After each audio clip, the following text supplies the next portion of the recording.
Horror movies have long been a mirror reflecting our deepest fears, anxieties, and cultural shifts.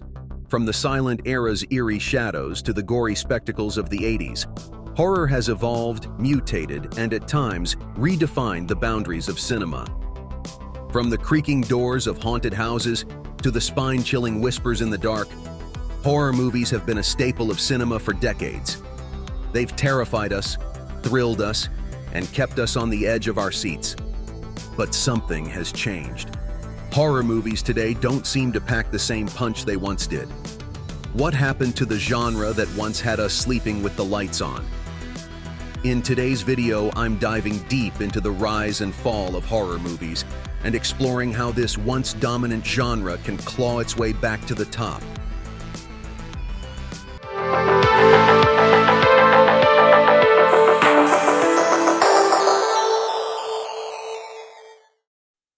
Horror movies. They've terrified, thrilled, and even scarred us for life.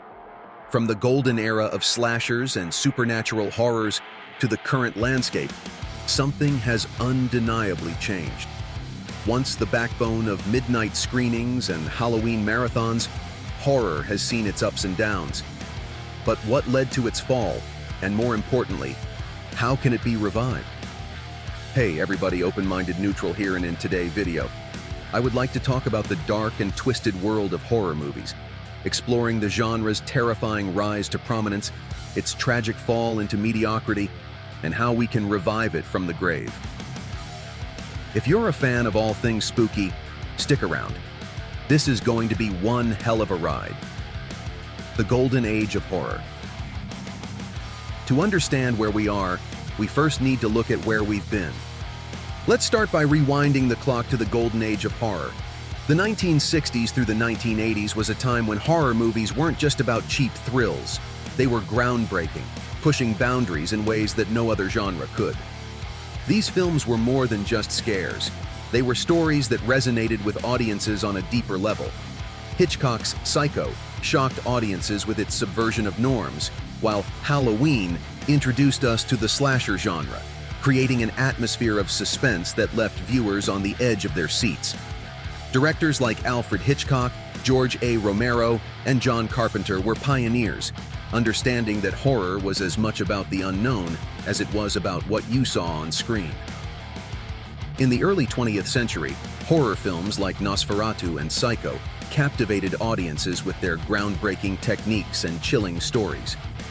These films were not just scary, they were innovative, pushing the boundaries of cinema. The genre thrived on creating fear with limited resources, using atmosphere, suspense, and psychological thrills to keep viewers on the edge of their seats. The 1930s and 1940s brought iconic monsters into the mix. Universal Studios' monster movies became cultural touchstones, with characters like Dracula, Frankenstein, and the Mummy becoming symbols of horror. These films were a perfect blend of gothic horror and adventure, setting a high bar for the genre. The 1970s and 1980s introduced a new wave of horror with the rise of the slasher film. Movies like Halloween, The Exorcist, The Texas Chainsaw Massacre, Friday the 13th, and A Nightmare on Elm Street changed the game. Directors like John Carpenter, Wes Craven, and George A. Romero redefined what it meant to scare audiences.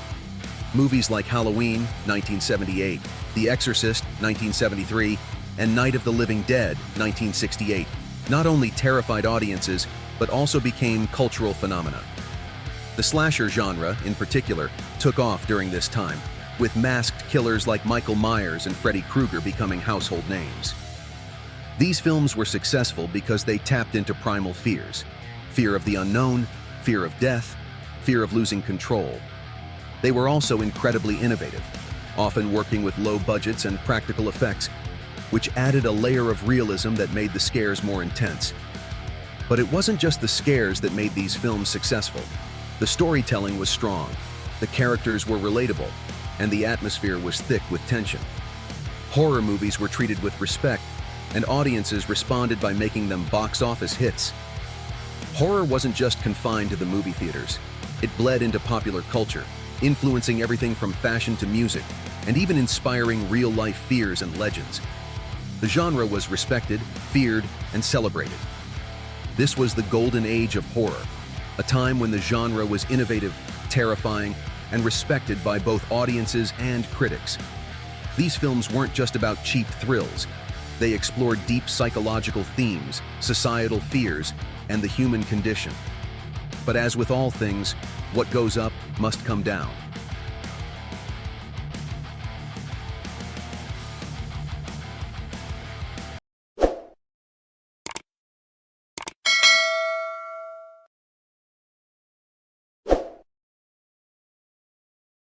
The downfall begins. But like all good things, the golden era couldn't last forever. By the late 1980s and into the 90s, the horror genre began to lose its way. The success of earlier films led to an influx of sequels and knockoffs, many of which lacked the originality and quality of their predecessors. The slasher genre, in particular, became a parody of itself. Instead of terrifying villains, we got predictable plot lines and over-the-top gore.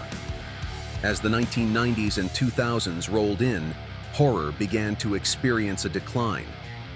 While there were some standout films, many others failed to captivate audiences. The genre seemed to lose its edge, with predictable plots, cliched characters, and over-reliance on jump scares taking their toll.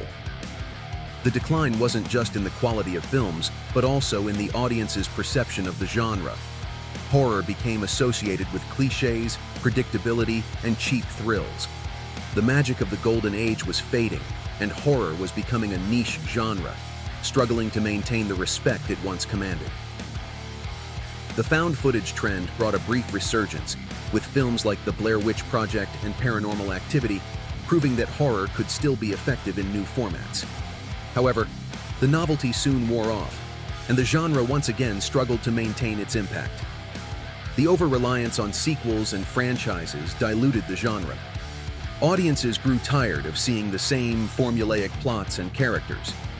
The genre's reputation suffered as horror became synonymous with cheap thrills and low-budget cash grabs. The rise of horror spoofs like Scary Movie 2000 didn't help, as they mocked and diminished the impact of classic horror tropes. As a result, horror began to lose its mainstream appeal. The box office returns dwindled, and studios became less willing to take risks on original horror projects. While there were still some gems like Scream that cleverly deconstructed the genre, the overall landscape was bleak. Horror was no longer the groundbreaking genre it once was. It had become a shadow of its former self.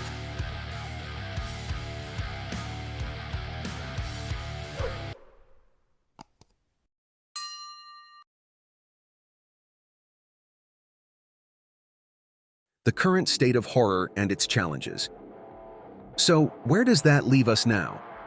The horror genre is in a better place than it was a few decades ago, but it's not without its challenges. The genre is in a strange place. On one hand, we have big-budget horror films that continue to draw audiences, but many of these films fall back on tired tropes and predictable scares. On the other hand, we have a thriving indie horror scene, where filmmakers are pushing the boundaries of the genre with unique and daring ideas. Indie horror has become a breeding ground for innovation, with films like Hereditary, The Babadook, and Midsommar, offering fresh takes on horror that challenge the conventions of the genre. These films prove that horror can still be powerful, thought-provoking, and genuinely terrifying. But the divide between mainstream and indie horror is growing. While indie films push the genre forward, mainstream horror often lags behind, recycling old ideas and playing it safe. For horror to truly rise again, there needs to be a balance, a way to bring the innovation of indie horror into the mainstream. The rise of streaming platforms has also changed the landscape. While it's easier than ever to get a horror film made and distributed, it also means there's a flood of content, some of it great, but much of it forgettable. The challenge now is cutting through the noise and delivering horror that stands out. Another issue is the overuse of CGI in modern horror. While it can be effective when done right, too often it feels over the top and detracts from the realism that made earlier horror films so effective. Practical effects, when used creatively, can still provide more visceral and authentic scares. How to fix horror. So, how can the movie film studios fix horror? The horror genre isn't dead, far from it. But it needs a revival, a fresh injection of creativity and innovation. How can the genre reclaim its throne as the king of thrills and chills? First, we need to return to the roots of what makes horror great: atmosphere, tension, and storytelling. Jump scares and gore have their place, but they shouldn't be the backbone of horror. Advocate for a return to psychological horror, where fear is built through atmosphere, character development, and subtlety rather than gore and jump scares. The best horror films build suspense and dread, leaving a lasting impact long after the credits roll. Second, we need to embrace originality. The horror genre thrives on new ideas and fresh perspectives. Filmmakers should be encouraged to take risks, to explore new themes, and to push the boundaries of the genre. Third, we need to support indie horror. The indie scene is where the most innovative ideas are coming from, and by supporting these films, we can help bring that creativity into the mainstream. Encourage support for indie filmmakers who are often the ones pushing the genre forward. Discuss how audiences can support these films and how studios can provide platforms for these voices. Finally, we need to challenge the conventions of the genre. Horror doesn't have to fit into a neat box. It can be psychological, supernatural, realistic, or surreal. Advocate for horror films that balance terror with humanity, creating characters that audiences care about. Discuss how this approach can lead to more emotionally impactful and memorable films. By breaking free from the constraints of what horror should be, we can create a new era of horror that is as diverse and dynamic as the fears that drive it. Conclusion. In conclusion, the rise and fall of horror movies is a tale of innovation, saturation, and reinvention. While the genre has seen its share of ups and downs, there's hope for its revival. Horror has come a long way, from the groundbreaking classics of the golden era to the innovative films of today. While the genre has faced its challenges, it has also shown incredible resilience. By focusing on strong storytelling, innovation, practical effects, relevant themes, and atmosphere, horror can once again rise to the top. The potential for horror is limitless, and with the right approach, the genre can continue to evolve and terrify audiences for generations to come. So the next time you sit down for a horror movie, remember, it's not just about the scares. Thanks for watching. If you enjoyed this deep dive into the world of horror, be sure to like, subscribe, and hit that notification bell for more content.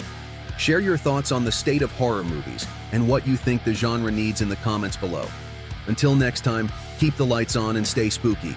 And like always, stay safe and stay open-minded.